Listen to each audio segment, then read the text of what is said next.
نحمده ونصلي على رسوله اما بعد فاعوذ باللہ من الشیطان الرجیم بسم اللہ الرحمن الرحیم رب اشرح لی صدری ویسر لی امری واحلل عقدۃ من لسانی یفقهوا قولی 13واں پارہ وما ابرئ نفسی ان النفس لامارۃ بالسوء ان النفس لامارۃ بالسوء الا ما رحم ربی ان ربی غفور رحیم، اور میں اپنے نفس کی برت نہیں کر رہا ہوں، بے شک نفس تو یقیناً برائی پر بہت زیادہ اکساتا ہے، سوائے اس کے کہ جس پر میرا رب کا رحم ہو، بے شک میرا پروردگار بخشنے والا رحم کرنے والا ہے۔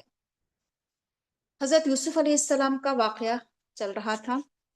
ہم پڑھ چکے تھے کہ جب وہ جیل سے باہر آ رہے تھے تو انہوں نے معلوم کیا تھا کہ ان عورتوں کا کیا حال ہے جنہوں نے اپنی انگلیاں کاٹ لی تھی، اور تو انہیں بتایا گیا، جب ان عورتوں سے معلوم کیا گیا کہ تم نے یوسف علیہ السلام کو کیسا پایا تھا، تو تمام لوگوں نے کہا تھا کہ ہم نے یوسف علیہ السلام کے اندر کوئی برائی نہیں دیکھی تھی۔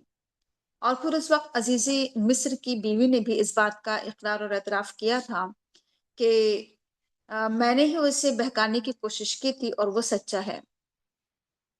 تو اس طرح سے یوسف علیہ السلام پاک صاف ہو کر باہر آئے قید خانے سے، اور انہوں نے یہ بھی کہا کہ ایسا نہیں ہے کہ میں اپنے نفس کی برت کر رہا ہوں، یعنی میں یہ نہیں کہتا ہوں کہ میرا نفس بہت زیادہ پاک و صاف ہے اور مجھ سے کوئی گناہ ہو ہی نہیں سکتا، کوئی غلطی نہیں ہو سکتی، کیونکہ نفس تو انسان کو برائی پر بہت زیادہ اکساتا ہے، بہت زیادہ ابھارتا ہے۔ یعنی ہر انسان کے اندر کیا ہوتا ہے کہ ہم سب پڑھ چکے ہیں اس سے پہلے کہ نفس امارہ انسان کے اندر پایا جاتا ہے، یعنی وہ نفس جو انسان کو برائی پر بہت زیادہ اکساتا ہے، ورغلاتا ہے، بہکاتا ہے نفس اور ابھارتا ہے۔ تو کون لوگ بچ جاتے ہیں گناہوں سے؟ وہ لوگ کہ جن پر رب کا رحم ہو۔ یعنی اگر میں اس گناہ سے بچ گیا، اس بدکاری سے، زنا سے، اس غلط کام سے، لوگوں کے بہکاوے میں آنے سے اگر بچ گیا، اس میں میرا اپنا کوئی کمال نہیں ہے کہ میں یہ کہوں کہ میں ہوں ہی اتنا اچھا کہ میں یہ کام نہیں کر سکتا، غلط کام۔ یہ میرے رب کا رحم ہے کہ اس نے مجھے بچا لیا، اس کی مہربانی ہے، اس کی رحمت ہے، کیونکہ نفس تو میرے ساتھ بھی لگا ہوا ہے اور نفس برائی پر اکساتا بھی بہت ہے۔ اور دیکھیے یہ صرف یوسف علیہ السلام کا واقعہ نہیں، بلکہ ہر انسان جو ہے وہ اس میں اپنے آپ کو تلاش کرے کہ ہر انسان کے اندر ایک نفس امارہ ہے، ہر انسان کا نفس اس کے برائی پر اکسا رہا ہے بہت زیادہ۔ ہم میں سے جو لوگ بھی گناہوں سے اگر بچ گئے، کسی غلط کام سے اگر بچ گئے، تو یہ صرف ہمارے رب کی مہربانی ہے کہ اتنے برے ماحول میں جہاں چاروں طرف کیا ہوں کہ برائیاں ہمیں دعوت دے رہی ہوں، ہمیں بلا رہی ہوں، ہمیں آواز دے رہی ہوں، اور اس کے باوجود بھی ہم اس برائی سے بچ جائیں، تو یہ صرف ہمارے رب کی مہربانی ہے۔ ٹھیک ہے، اللہ تعالیٰ بخشنے والا، رحم کرنے والا ہے۔ جب یہ سب باتیں ہوئی بادشاہ کے سامنے، تو بادشاہ نے کہا کہ لے کر آؤ اس شخص کو میرے پاس اور میں اسے اپنے لیے خاص کر لوں گا۔ تو جب یوسف علیہ السلام نے بادشاہ سے بات کی، گفتگو کی، تو بادشاہ نے کہا کہ آج سے تم میرے یہاں قدر و منزلت رکھتے ہو اور مجھے آپ کی امانت پر پورا بھروسہ ہے۔ یعنی بادشاہ نے فوراً بلایا تھا یوسف علیہ السلام کو، کیونکہ وہ بہت متاثر ہوئے تھے کہ ایک تو یہ کہ خواب کی تعبیر بتا دینا، دوسری کہ نہ صرف ایک کی تعبیر بتانا بلکہ بہت ہی خیرخواہی کے ساتھ، بڑی ہمدردی کے ساتھ اس مسئلے کا حل بھی بتانا کہ کیا کیا کرنا ہے تمہیں، کیسے کیسے کرنا ہے۔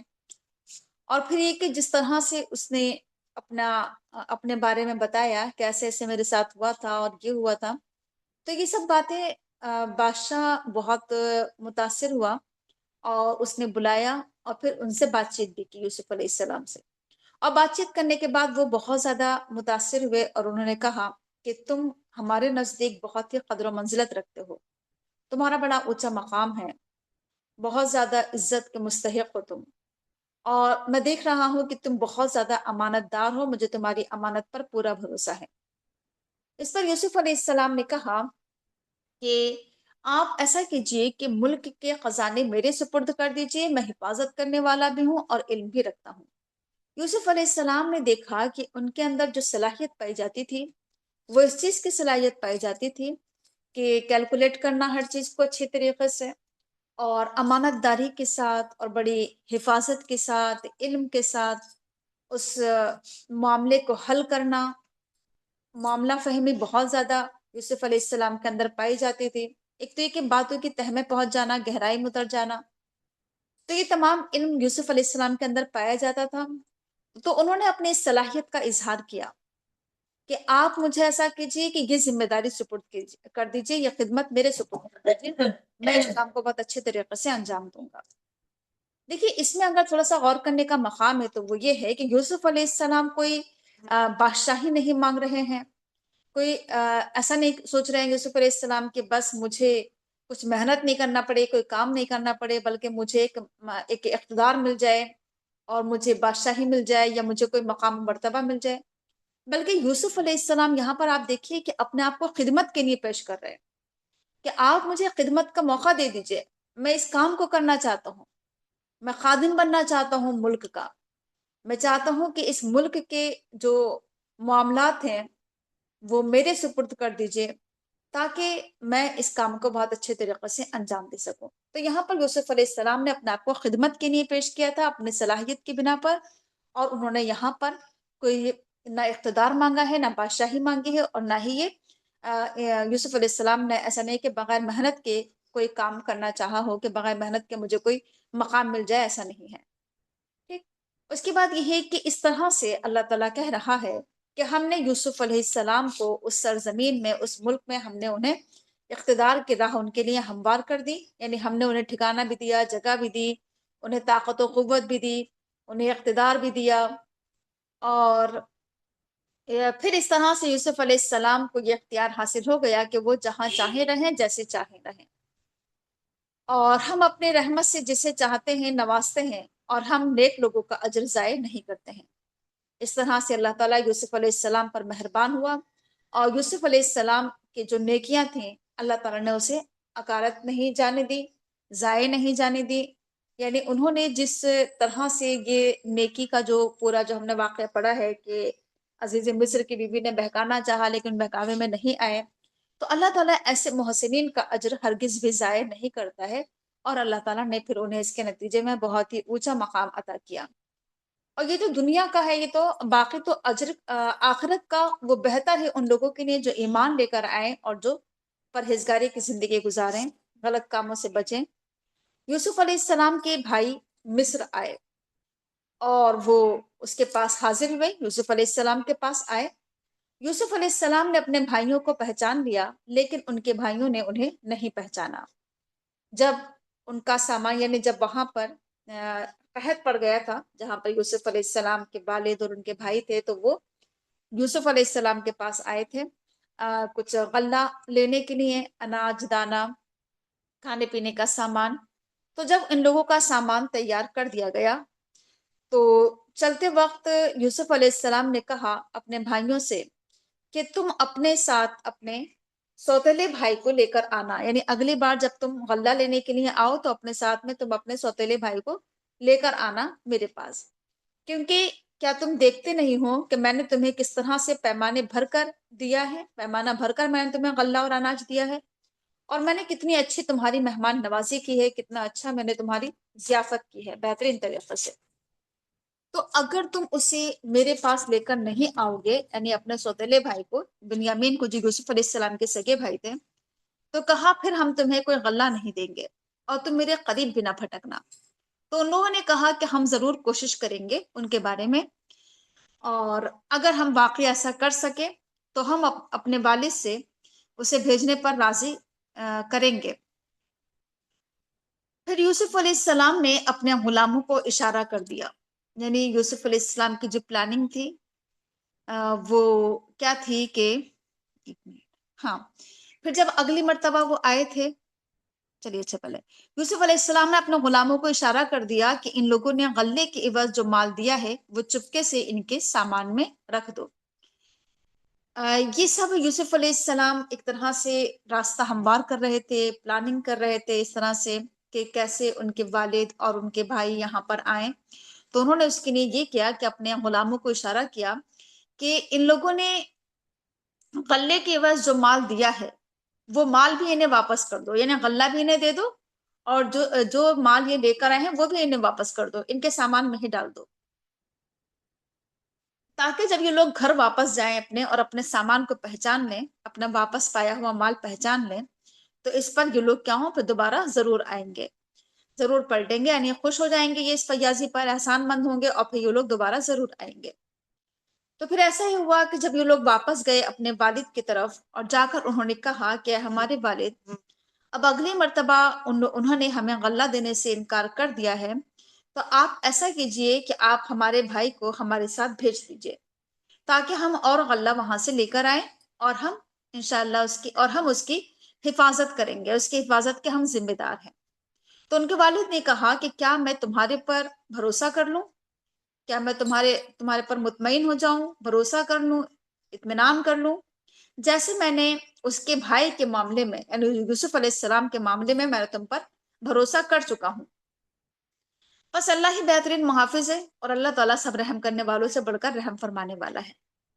جب ان لوگوں نے اپنا سامان کھولا تو انہوں نے دیکھا کہ ان کا مال بھی انہیں واپس کر دیا گیا ہے، تو وہ کہنے لگے کہ ہمارے ابا جان، ہمیں اور کیا چاہیے؟ اب دیکھیے ہمارا مال بھی ہمیں واپس کر دیا گیا ہے، اب تو ہم ضرور جائیں گے اور اپنے اہل و عیال کے لیے ہم لے کر آئیں گے بہت کچھ راشن یا سامان بہت سارا، اور ہم اپنے بھائی کی حفاظت کریں گے، اور ہم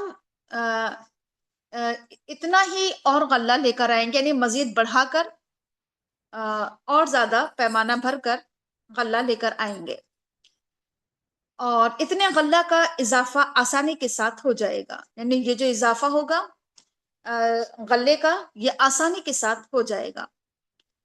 تو ان کے والد نے کہا کہ میں اسے، یعنی بنیامین کو، میں تمہارے ساتھ ہرگز بھی نہیں بھیجوں گا جب تک کہ تم مجھ سے اللہ کا نام لے کر قسم نہ کھاؤ یا عہد و پیمان نہ کرو اللہ کے نام کے ساتھ کہ تم اسے ضرور واپس لے کر آؤ گے میرے پاس، سوائے اس کی کہ تم لوگوں کو گھیر لیا جائے، یعنی تم کسی مصیبت میں پڑ جاؤ تو وہ الگ بات ہے۔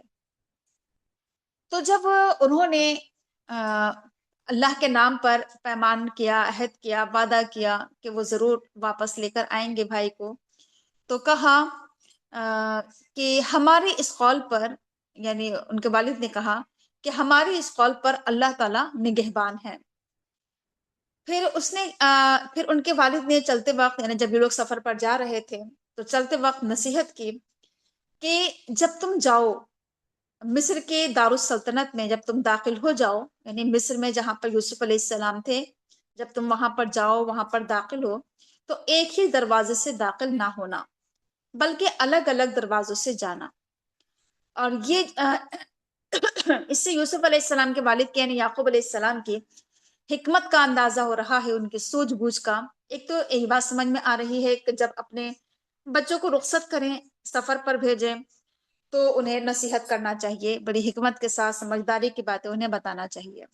تو ایسے ہی یعقوب علیہ السلام اپنے بچوں کو نصیحت کر رہے ہیں کہ دیکھو حکمت کا تقاضا یہ ہے کہ تم سب ایک ہی دروازے سے داخل نہ ہونا، الگ الگ دروازوں سے جانا۔ اس کی پیچھے حکمت کیا تھی؟ وہ یہ تھی کہ کہیں ایسا نہ ہو کہ اگر کوئی مصیبت آئے تو سب پر ایک ہی بار میں مصیبت آ جائے اور سب کے سب کیا ہو جائے، ختم ہو جائے، یا اگر کوئی نقصان ہو تو سب کا ایک ساتھ ہی نقصان ہو جائے گا۔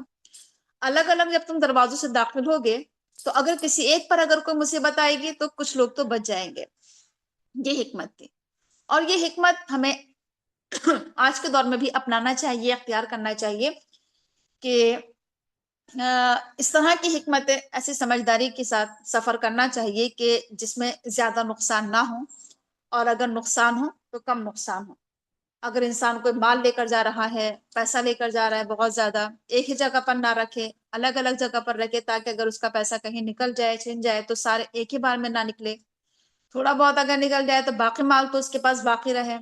اس طرح سے حکمت کے ساتھ انسان کو سفر کرنا چاہیے۔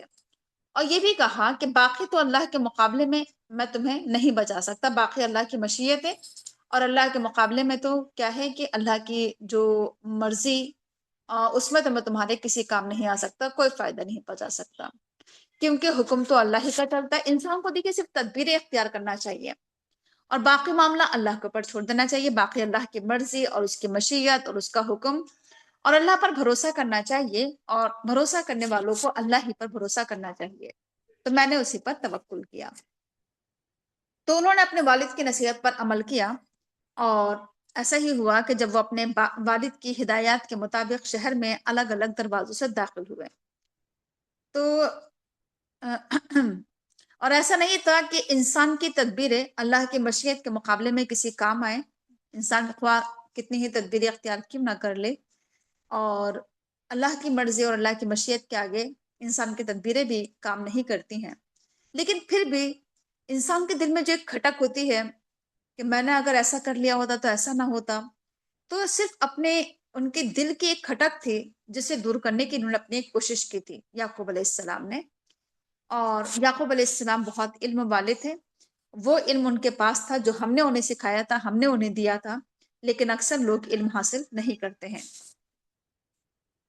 جب یہ تمام بھائی یوسف علیہ السلام کے پاس پہنچے تو انہوں نے اپنے بھائی کو، یعنی جو بنیامین تھے، انہیں اپنے پاس الگ بلایا اور اپنے بھائی کو چپکے سے بتا دیا کہ میں تمہارا وہی بھائی ہوں جو کھو گیا تھا، اور اب تم ان کی باتوں کا غم نہ کرنا جو یہ لوگ تمہارے ساتھ کرتے ہیں. جب یوسف علیہ السلام نے اپنے بھائیوں کا سامان تیار کر دیا، سامان ان کا لوڈ کیا ان کے سواریوں پر، تو پھر انہوں نے یوسف علیہ السلام نے ایک تدبیر اور اختیار کی کہ وہ کس طرح سے اپنے بھائی کو اپنے ملک میں رکھیں. تو اس کے انہوں نے یہ تدبیر کی کہ انہوں نے اپنے بھائی کے سامان میں اپنا پیالہ رکھ دیا. پھر ایک پکارنے والے نے پکارا کہ اے قافلے والو، بے شک تم سب نے یقیناً چوری کی ہے. تو وہ لوگ کہنے لگے، آگے بڑھ کر ایک دوسرے سے معلوم کرنے لگے کہ کیا تمہاری کوئی چیز کھو گئی ہے؟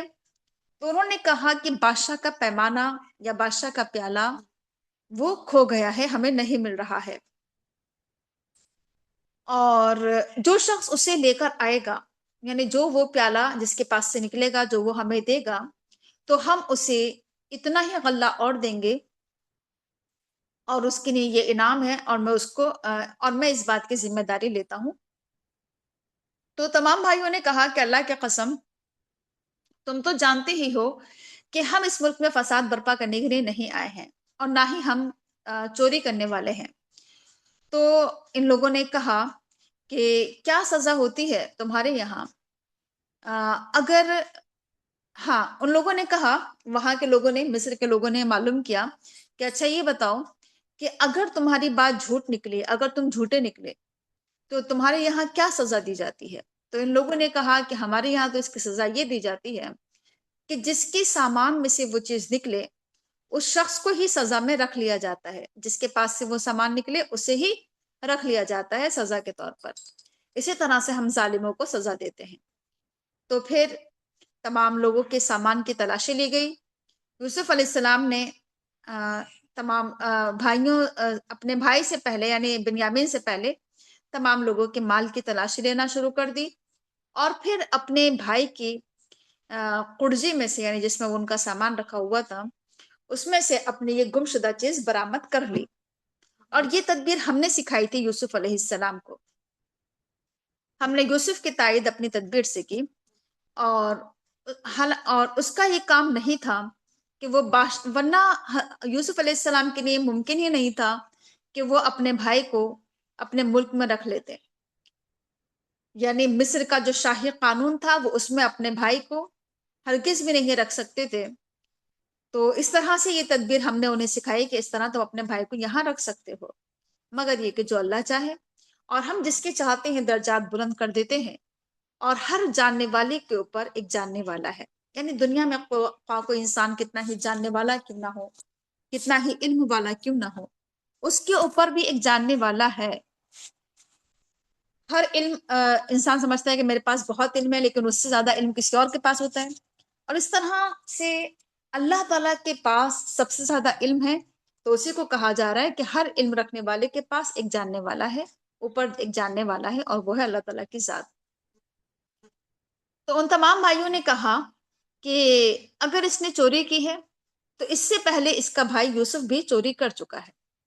یوسف علیہ السلام نے ان کی جب یہ بات سنی تو وہ خاموشی کے ساتھ انہوں نے یہ بات ان کی پی لی یا ہضم کر لی، اور لیکن ان پر حقیقت واضح نہیں کی، حقیقت ان پر نہیں کھولی، اور کہنے لگے، لب ہی لب کہنے لگے کہ تم بہت ہی برے لوگ ہو، اور اللہ تعالیٰ جانتا ہے جو باتیں تم بنا رہے ہو۔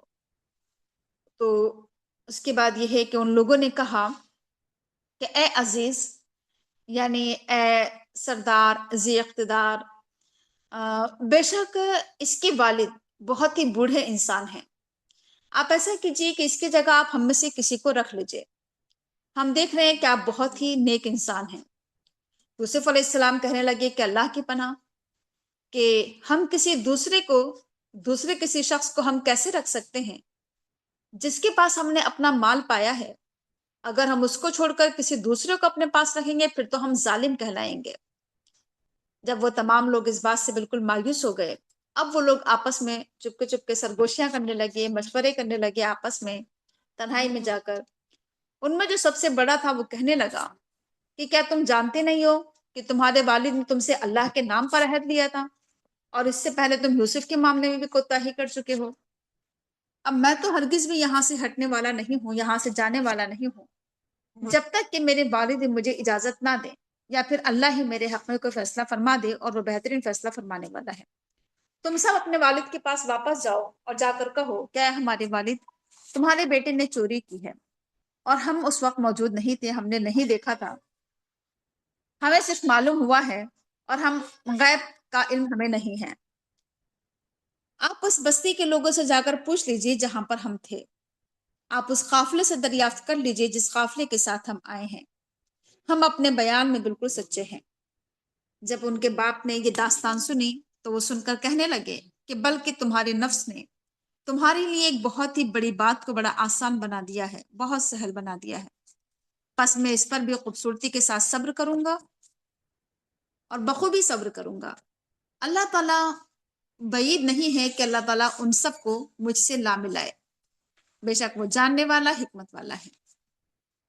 تو جب وہ ان کی طرف سے منہ پھیر کر بیٹھ گیا، یعنی ان کے والد نے ان سے منہ پھیر لیا، رخ پھیر لیا اپنے بیٹوں سے، اور کہنے لگے کہ ہائے افسوس، ہائے یوسف، یوسف علیہ السلام کو یاد کرنے لگے، اور یعقوب علیہ السلام دل ہی دل میں غم سے گھٹے چلے جا رہے تھے، اور غم سے ان کی آنکھیں سفید پڑ چکی تھیں، یعنی ان کی آنکھوں کی روشنی روتے روتے ختم ہو چکی تھی، سفید پڑ گئی تھی آنکھیں۔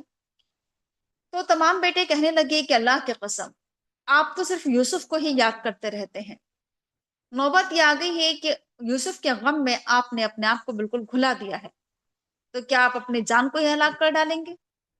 تو ان کے والد کہنے لگے کہ میں تو اپنی پریشانیاں، اپنے غم، دکھ، غم، درد سب اللہ کے سامنے بیان کرتا ہوں، میں اپنے غم کی فریاد اللہ کے سوا کسی سے نہیں کرتا ہوں، اور میں اللہ کے بارے میں وہ علم رکھتا ہوں جو تم نہیں رکھتے ہو۔ تو اسی بات سامنے آئی کہ انسان کو چاہیے کہ وہ اپنے تمام غم، دکھ، پریشانیاں، سب کچھ اپنے درد اللہ کے سامنے بیان کیا کرے۔ اس کے بعد کہا ان کے والد نے کہ اے میرے بچوں، تم سب جاؤ اور ذرا پتہ لگا کر آؤ، کچھ ٹوہ لگا کر آؤ، یوسف اور اس کے بھائی کی کچھ خبر لے کر آؤ، اور اللہ کی رحمت سے مایوس نہ ہو، یعنی تلاش کرو، بے شک اللہ تعالیٰ کی رحمت سے تو صرف کافر ہی مایوس ہوا کرتے ہیں۔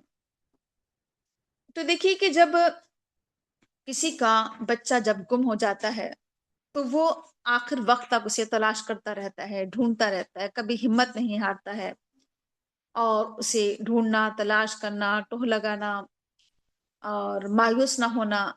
تو یہ سب کچھ کیا ہے، ایسے ہی یعقوب علیہ السلام ابھی بھی مایوس نہیں تھے اللہ کی رحمت سے، اور انہوں نے کہا کہ ابھی بھی کیا کرو، تلاشی جاری رکھو، تلاش جاری رکھو۔ جب یہ لوگ مصر جا کر یوسف علیہ السلام کے سامنے جب یہ لوگ پہنچے تھے تو انہوں نے وہاں پر جا کر عرض کیا تھا کہ اے عزیز، ہم اور ہمارے گھر والے بہت ہی سخت مصیبت میں ہیں، ہم اور ہمارے اہل و عیال بہت سخت مصیبت میں ہیں، اور ہم بہت ہی حقیر سے پونجی لے کر آئے ہیں، آپ ہمیں بھرپور غلہ عنایت کر دیجئے، اور ہمیں کچھ صدقہ اور خیرات بھی کر دیجئے۔ اللہ تعالیٰ صدقہ دینے والوں کو جزا دیتا ہے۔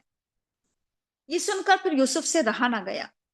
یوسف علیہ السلام کہنے لگے، کیا تمہیں معلوم ہے، کیا تم جانتے ہو کہ تم نے یوسف اور اس کے بھائی کے ساتھ کیا کیا تھا جبکہ تم نادان تھے؟ تو وہ سب چونک پڑے، وہ کہنے لگے کہ کیا تم ہی یوسف ہو؟ تو انہوں نے کہا کہ ہاں میں یوسف ہوں، اور یہ میرا بھائی ہے۔ اللہ نے ہم پر احسان فرمایا ہے، جو اللہ سے ڈرتا ہے، تقوی اختیار کرتا ہے اور جو صبر کرتا ہے تو اللہ تعالیٰ محسنین کا اجر ضائع نہیں کرتا ہے۔ تو وہ کہنے لگے وہ لوگ کہ اللہ کی قسم، اللہ تعالیٰ نے تمہیں ہمارے پر فضیلت بخشی، اللہ نے تمہیں ہمارے پر ترجیح دی، فضیلت دی، یقیناً ہم ہی خطا کار تھے، ہم ہی غلط تھے۔ اس پر یوسف علیہ السلام کہنے لگے کہ آج تم پر کوئی گرفت نہیں، کوئی پکڑ نہیں، آج تمہارا کوئی معاوضہ نہیں ہوگا، اللہ تمہیں معاف کرے، اللہ تعالیٰ سب رحم کرنے والوں سے بڑھ کر رحم فرمانے والا ہے۔ جاؤ میری یہ قمیص لے کر اور اسے یوسف علیہ السلام اور اسے میرے والد کے چہرے پر ڈال دو، یہ قمیص، جس سے ان کی بینائی پلٹ آئے گی، اور تم اپنے سب اہل و عیال کو لے کر میرے پاس آنا۔ جب یہ قافلہ مصر سے روانہ ہوا تو ان کے باپ نے کنعان میں یہ لوگ تھے، تو کہا کہ میں یوسف کی خوشبو محسوس کر رہا ہوں، اب تم لوگ یہ نہ کہنا کہ میں بوڑھا ہو گیا ہوں اور بڑھاپے کی وجہ سے میں اس طرح کی باتیں کر رہا ہوں، میں یقیناً یوسف کی خوشبو محسوس کر رہا ہوں۔ تو گھر کے لوگ کہنے لگے کہ اللہ کی قسم، آپ تو ابھی تک اسی پرانے خبت میں پڑے ہوئے ہیں۔ پھر جب ایک خوشخبری لانے والا آیا تو اس نے یوسف کی قمیص یعقوب علیہ السلام کے چہرے پر ڈال دی، جس سے ان کی یکایک ان کی بینائی، ان کی آنکھوں کی روشنی پلٹ آئی۔ یہ ایک معجزہ تھا نبوت کا جو یوسف علیہ السلام کو دیا گیا تھا۔ تو تب اس نے کہا، یعقوب علیہ السلام نے کہا کہ کیا میں نے تم سے نہیں کہا تھا کہ میں اللہ کے بارے میں وہ جانتا ہوں جو تم نہیں جانتے ہو؟ تو وہ سب کہنے لگے کہ ہاں اے ہمارے ابا جان، آپ ہمارے لیے استغفار کیجئے، ہمارے گناہوں کی بخشش کی دعا کیجئے، بے شک ہم ہی یقیناً خطا کار تھے، ہم ہی غلط تھے۔ یوسف علیہ السلام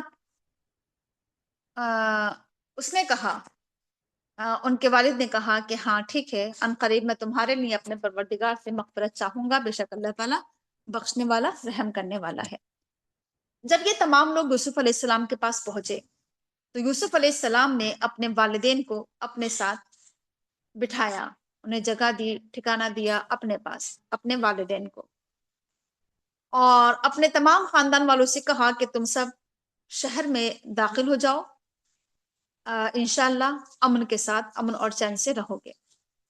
شہر میں داخل ہونے کے بعد یوسف علیہ السلام نے اپنے والدین کو اپنے تخت پر اپنے تخت پر بٹھایا، اور پھر تمام کے تمام بھائی ان کے آگے سجدے میں بے اختیار گر پڑے، جھک گئے۔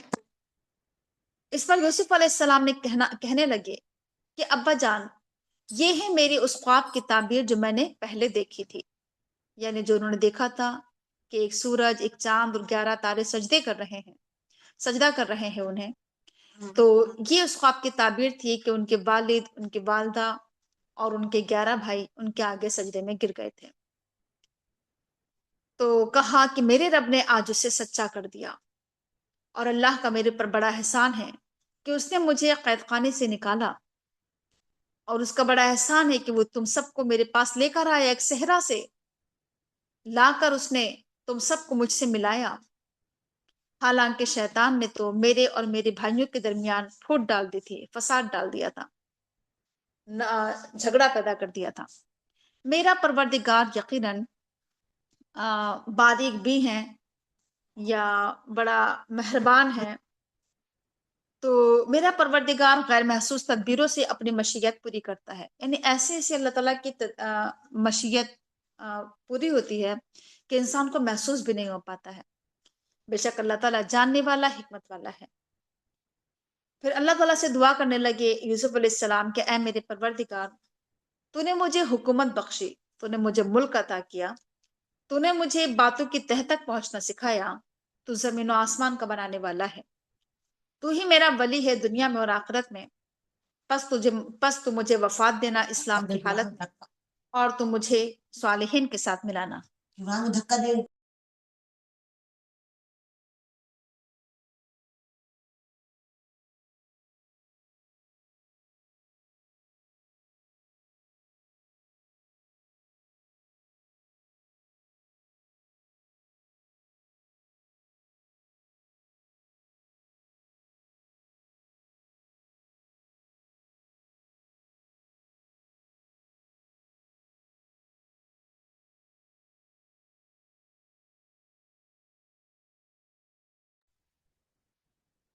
تو باتیں چل رہی تھی یہاں پر کہ یوسف علیہ السلام نے کہا کہ اللہ تعالیٰ تم مجھے اسلام کی حالت میں وفات دینا، اور تم مجھے صالحین کے ساتھ ملانا، صالحین کے ساتھ میرا انجام کار ہو۔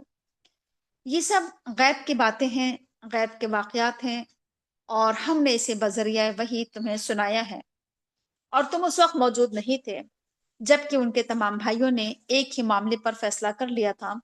یوسف کے بھائیوں نے آپس میں اتفاق کر کے جو سازش کی تھی، آپ اس وقت موجود نہیں تھے، اور آپ چاہیں کتنا ہی آپ چاہیں، کتنے ہی آپ خواہش کریں، لیکن اکثر لوگ ایمان لانے والے نہیں ہیں۔ آپ حالانکہ اس کام پر لوگوں سے کوئی اجرت بھی نہیں مانگ رہے ہیں، یہ قرآن کریم تو سارے جہان والوں کے لیے ایک نصیحت ہے، یعنی قرآن کریم کا جو مقصد ہے وہ کیا ہے؟ ذکر اور یاد دہانی اور نصیحت سارے جہان والوں کے لیے۔ اور کتنی ہی آیات، کتنی ہی نشانیاں آسمانوں میں ہیں، زمین میں ہیں، تمام لوگ ان نشانیوں کو دیکھتے ہیں، لیکن ایسے ہی سرسری طور پر دیکھ کر گزر جاتے ہیں، توجہ ہی نہیں کرتے ہیں آسمان و زمین کی نشانیوں پر، غور و فکر ہی نہیں کرتے ہیں۔ ان میں سے اکثر لوگ حالانکہ اللہ کو مانتے ہیں، اللہ پر ایمان رکھتے ہیں، لیکن اللہ کے ساتھ ساتھ وہ دوسروں کو شریک بھی ٹھہراتے ہیں اللہ کے ساتھ۔ تو کیا یہ لوگ مطمئن ہیں اس بات سے، بے خوف ہیں اس بات سے کہ اللہ کا عذاب ان پر آ جائے، اللہ تعالیٰ کے عذاب کی کوئی مصیبت، کوئی بلا ان پر نازل ہو جائے؟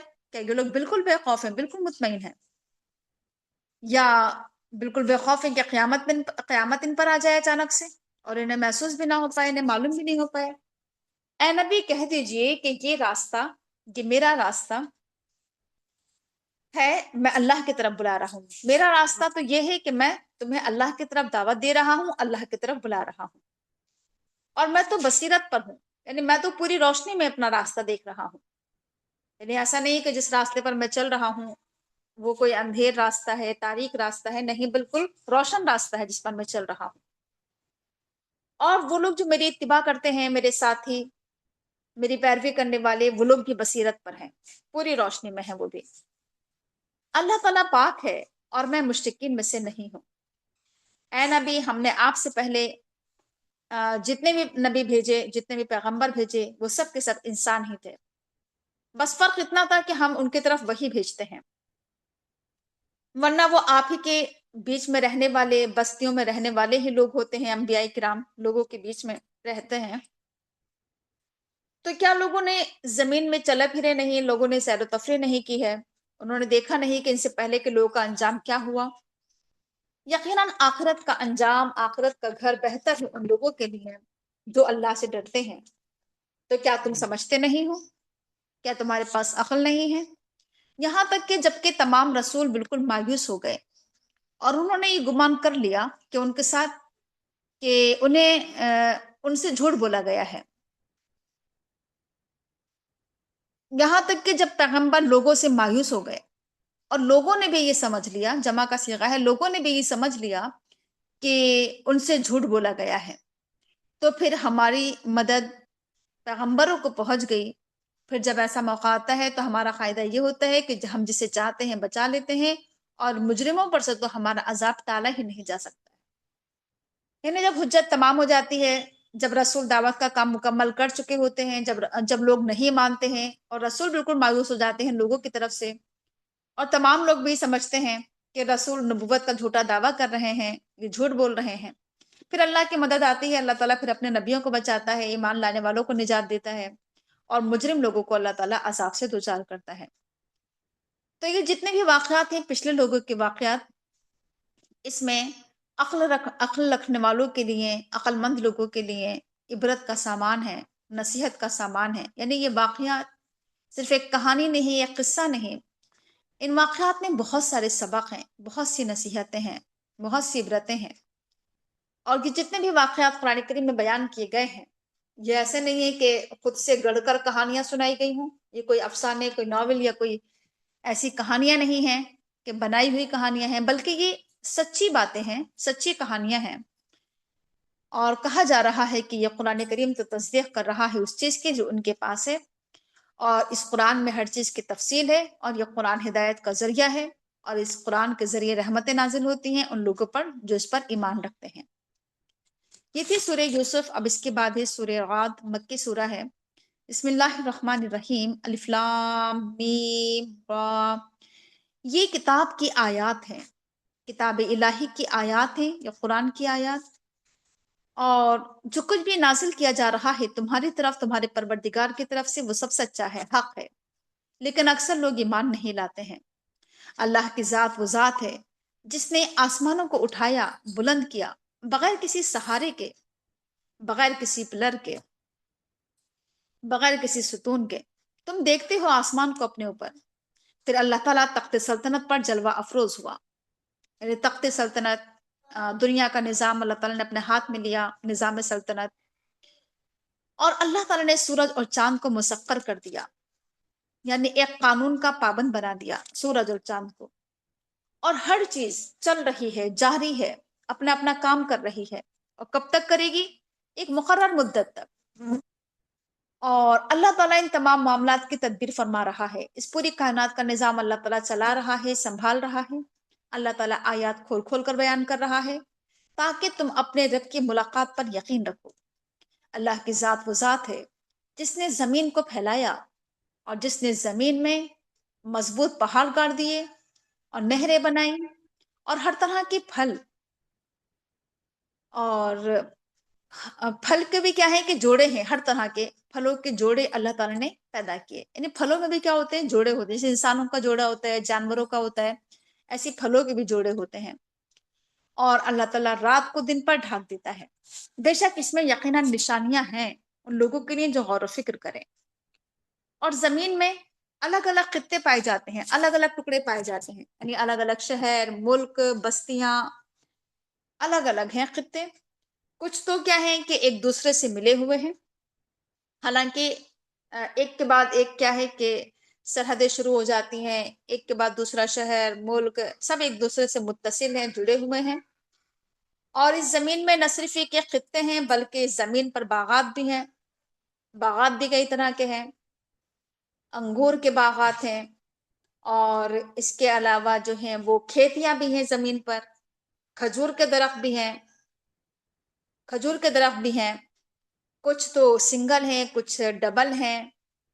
اور لیکن جو غور کرنے کا مقام ہے وہ یہ ہے کہ تمام ہی، چاہے وہ کھیتیاں ہوں یا باغات ہوں یا نقلستان ہو، کوئی بھی چیز ہو، سب کو ایک ہی پانی سے سیراب کیا جاتا ہے۔ یعنی آسمان سے جو پانی برستا ہے ایک ہی پانی ہوتا ہے، اس کے باوجود یہ پھل الگ الگ ہوتے ہیں، سبزیاں الگ الگ ہوتی ہیں، ظاہری طور پر بھی سب مختلف ہوتے ہیں، ان کا ٹیسٹ بھی بالکل الگ ہوتا ہے، جبکہ حالانکہ سب کو ایک ہی پانی مل رہا ہے، ایک ہی زمین ہے، لیکن ہم نے بعض پھلوں کو بعض پھلوں پر فضیلت دی ہے، یعنی بہتر، ایک سے بڑھ کر ایک پھل ہے، اور کوئی بہت اچھا ہوتا ہے، کوئی اس سے کم ہوتا ہے۔ ان سب چیزوں پر اگر انسان غور و فکر کرے، عقل سے کام لے، تو اللہ تعالیٰ کی بڑی قدرت کی نشانیاں اس میں ہیں۔ اور آخر تمہیں تعجب کیوں ہو رہا ہے؟ اگر تمہیں تعجب کرنا ہے تو اس بات پر تعجب کیا کرو، لوگوں کی اس بات پر کہ کیا جب ہم مر جائیں گے، مٹی ہو جائیں گے، تو کیا ہمیں دوبارہ پیدا کیا جائے گا؟ یہ وہ لوگ ہیں جنہوں نے اپنے رب کا انکار کیا، ایسے ہی لوگوں کی گردنوں میں توق پڑے ہوں گے، اور ایسے ہی لوگ جہنم کے ساتھی ہیں جس میں وہ ہمیشہ رہیں گے۔ لوگ آ کر آپ سے سوال کرتے ہیں، نہیں، لوگ آ کر آپ سے جلدی مچاتے ہیں، آپ کے سامنے آ کر، کس چیز کے لیے؟ برائی کے لیے، بھلائی سے پہلے، حالانکہ ان سے پہلے جو بہت سارے لوگ گزر چکے ہیں ان کے سامنے عبرتناک مثالیں گزر چکی ہیں۔ بے شک تمہارا پروردگار یقیناً مغفرت والا ہے، انسانوں کو بخشنے والا ہے ان کے گناہوں کے باوجود۔ بے شک تمہارے رب کی پکڑ بہت سخت ہے۔ یعنی انسان بہت سارے لوگ اللہ کے رسول کے پاس آتے تھے، کہتے تھے کہ کیوں نہیں آ جاتے قیامت یا عذاب کیوں نہیں آ جاتا اگر ہم غلط ہیں؟ تو اللہ تعالیٰ کہہ رہا ہے کہ یہ بہت جلدی مچا رہے ہیں برائی کے لیے، حالانکہ ان کے سامنے تمام واقعات بیان کیے جا چکے ہیں، تمام عبرتناک مثالیں واقعات سب ان کو سنائے جا چکے ہیں۔ بس اللہ تعالیٰ بہت زیادہ مغفرت فرمانے والا، بخشنے والا ہے، لوگوں کو گناہوں کے باوجود بھی بخش دیتا ہے، اور اللہ کی پکڑ بھی بہت سخت ہے۔ کافر کہتے ہیں کہ اس شخص پر اس کے رب کی طرف سے کوئی نشانی کیوں نہیں اتاری گئی، کوئی معجزہ؟ اے نبی کہہ دیجئے آپ کہ بے شک آپ تو صرف ڈرانے والے ہیں، یعنی آپ کا کام صرف کرامات دکھانا، معجزات دکھانا، عجیب و غریب کرتب، عجیب و غریب باتیں دکھانا، یہ آپ کا کام نہیں ہے، کیونکہ پھر انسان پھر اسی کا ہو کر رہ جائے گا۔ پھر تو آپ کا کام تو لوگوں کو باخبر کرنا، انہیں آگاہ کرنا، انہیں متنبع کرنا، انہیں اللہ سے ڈرانا، یہ آپ کا کام ہے، اصل کام تو یہ ہے۔ اور اللہ تعالیٰ نے ہر قوم میں ایک ہدایت دینے والا، ایک رہنمائی کرنے والا بھیجا ہے، ہر قوم کے لیے ایک رہبر اور رہنما اللہ تعالیٰ نے بھیجا ہے۔ اللہ تعالیٰ جانتا ہے جو کچھ بھی ہر مادہ حاملہ ہوتی ہے، یعنی ہر ماں کے پیٹ میں کیا ہے اللہ ہی جانتا ہے، اور جو کچھ بھی رحم یا ارحام جو کچھ بھی جنتے ہیں، اور جو بھی اس میں ایک کمی یا بیشی ہوتی ہے اس سے اللہ تعالیٰ بخوبی واقف ہوتا ہے۔ یعنی کبھی کبھی کیا ہوتا ہے کہ انسان کے حمل میں کوئی کمی رہ جاتی ہے، یا کوئی چیز زیادہ بھی ہو جاتی ہے، کسی کسی کی پیدائش ایسی ہوتی ہے کہ اس میں کوئی چیز ایکسٹرا بھی ہوتی ہے، تو اللہ تعالیٰ کو معلوم ہوتا ہے سب کچھ، اور اللہ تعالیٰ کے یہاں ہر چیز کی ایک مقدار مقرر ہے۔ اللہ تعالیٰ کھلے اور چھپے کا جاننے والا ہے، اور اللہ بلند و بالا ہے، اور برابر ہے تمہارے پر، خواہ تم اللہ تعالیٰ سے چپکے چپکے باتیں کرو یا زور زور سے کرو، یعنی خواہ تم چپکے چپکے دعائیں کرو یا زور زور سے کرو، خواہ تم رات کی تاریکی میں کرو یا دن کے اجالے میں کرو، اللہ تعالیٰ کے لیے سب برابر ہے، اللہ تعالیٰ سن لیتا ہے۔ یعنی مخفی اور پوشیدہ باتیں، راز کی باتیں بھی سن لیتا ہے، اور جو باتیں علل اعلان ہوتی ہیں وہ بھی سن لیتا ہے، اور اللہ تعالیٰ نے نگراں مقرر کر رکھے ہیں آگے اور پیچھے، جو اللہ کے حکم سے اس کی دیکھ بھال کر رہے ہیں۔ ایک تو یہ کہ کرامن کاتبین جو ہر وقت انسان کے اعمال نوٹ کر رہے ہیں، لکھ رہے ہیں، ریکارڈ کر رہے ہیں، اس کے اعمال کی نگرانی کر رہے ہیں، اور اللہ تعالیٰ کی طرف سے فرشتے جو انسان کی حفاظت کرتے ہیں۔ بے شک اللہ تعالیٰ کسی بھی قوم کے حالات اس وقت تک نہیں بدلتا ہے جب تک کہ وہ خود اپنے آپ کو نہ بدل لے۔ ایسا نہیں ہوتا ہے کہ اللہ تعالیٰ اچانک سے ہی کسی قوم کو اور اٹھا کر ایک دم اسے بدل کر رکھ دے، یا انقلاب جو ہے فوراً یا اچانک سے آ جائے انسان کے اندر۔ جب تک انسان خود اپنے آپ کو بدلنا نہیں چاہتا، اللہ تعالیٰ اس وقت تک کسی انسان کو نہیں بدلتا ہے۔ اگر ہم چاہتے ہیں کہ ہمارے حالات بدل جائیں، اگر ہم چاہتے ہیں کہ ہمارے اندر انقلاب پیدا ہو جائے، ہم بدل جائیں، تو اس کے لیے ہمیں کیا کرنا ہوگا کہ سب سے پہلے ہم یہ خواہش کریں کہ ہمیں اپنے آپ کو بدلنا ہے۔ جب ہم اپنے آپ کو بدلیں گے تو اللہ تعالیٰ پھر کیا کرے گا، ہمارے حالات بدل دے گا۔ ٹھیک ہے، تو سب سے پہلے ہمیں خود کوشش کرنا ہوگی اس سلسلے میں۔ اور جب اللہ تعالیٰ کسی قوم کے ساتھ برائی کا ارادہ کرتا ہے، عذاب کا، تو پھر اسے کوئی ہٹا نہیں سکتا، اور اللہ کے مقابلے میں کوئی بھی حامی اور مددگار نہیں ہو سکتا ہے۔ اللہ کی ذات وہ ذات ہے جو تمہیں دکھاتا ہے بجلیاں بجلیاں جو چمکتی ہیں، تو اللہ تعالیٰ تمہیں بجلیاں دکھاتا ہے، تمہارے سامنے بجلیاں چمکاتا ہے، جنہیں دیکھ کر تمہارے اندر ایک ڈر، ایک خوف بھی پیدا ہوتا ہے۔ بجلی جب چمکتی ہے تو اس سے انسان ڈر بھی جاتا ہے، اور تمہیں اس سے امید بھی ہوتی ہے۔ جب بجلی چمکتی ہے تو تمہیں امید بھی ہوتی ہے، امید بارش کی ہوتی ہے کہ اب بارش نازل ہونے والی ہے، اور اللہ تعالیٰ ہی یہ پانی سے بھرے ہوئے بادل اٹھاتا ہے، یعنی اتنے بھاری بادل، بوجھل بادل پانی سے بھرے ہوئے، اور اسے اللہ تعالیٰ ایک جگہ سے دوسری جگہ ہانکتا ہے۔ اور یہ جو بجلی کی جو چمک ہے، بادلوں کی جو گرج ہے، یہ سب اللہ کی حمد و ثنا اور اس کی پاکی بیان کرتے ہیں، یعنی ان کا ایک انداز، ان کی ایک آواز ہے یہ، کہ اس طرح سے وہ اللہ کی حمد کے ساتھ اس کی پاکی بیان کرتے ہیں۔ اور فرشتے بھی ہر وقت اللہ کے خوف سے، ہیبت سے لرزتے ہیں، اس کے تسبیح بیان کرتے ہیں ڈرتے ہوئے۔ اور اللہ تعالیٰ